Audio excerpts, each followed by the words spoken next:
민주당이 이번 주에도 장외 집회를 하는데 일반 시민처럼 보이라고 파란색의 당원복을 입지 말라는 코미디 같은 일을 벌이고 있다. 민주당은 11월 들어 이재명의 사법 리스크를 김건희 여사 특검 관철 집회로 맞불을 놓으려 했는데 생각보다 국민들의 참여도가 현저히 떨어지는 것이다. 10월 들어 대통령 지지율이 10%대로 떨어지니까 본인들이 집회를 하면 마치 박근혜 탄핵 전국대의 시위처럼 구름 같은 인파가 모일 것이라고 생각을 한 것 같은데 막상 집회를 하니 2만 명도 모이지 않은 것이다. 그것도 이재명이 총동원령을 내리고 집회 이틀 전 명태균과 대통령과의 녹취록도 공개하고 할 짓은 다 했는데 국민들은 민주당의 집회에 동조하지 않는 것이다. 첫 번째 집회가 실패로 끝나자 두 번째는 민노총 집회가 끝나는 시간에 맞춰 집회를 하는 꼼수를 벌였는데 오히려 집회 인원이 줄었다. 지난주에는 야3당과 같이 집회를 했는데 역시 인원은 모이지 않았다. 좌파 연예인들까지 동원해도 시민들은 동조하지 않았다. 지들만의 잔치였다. 일반 시민들은 집회에 참석하지 않았다. 그 이유는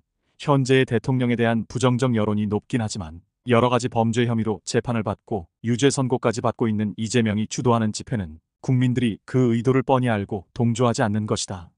6개의 범죄 혐의로 재판을 받는 이재명이 윤 대통령이나 김건희 여사를 욕하는 게 어불성설인 것이다.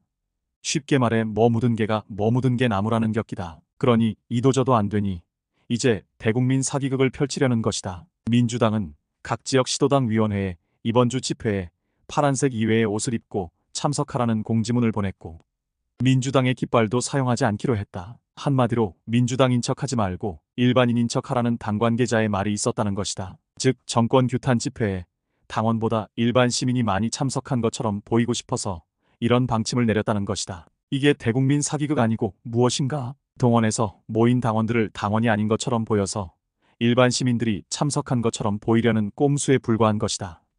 민생 살릴 생각은 안 하고 이런 코미디 같은 일이나 연출하고 있으니 기가 막힐 일이다. 이번 주와 다음 주까지 민주당은 장외 집회를 계획하고 있는데 이재명의 위증교사도 중형이 선고되고 나면 아마 집회의 동력이 현저하게 떨어질 것이다. 아마 12월에는 더 이상 집회를 이어가기 힘들 것이다. 날씨도 추워지고 인원 동원하는데 돈도 많이 들고 결정적으로 국민들이 동조하지 않기 때문에 민주당의 장외 집회는 이어가기 힘들 것이다.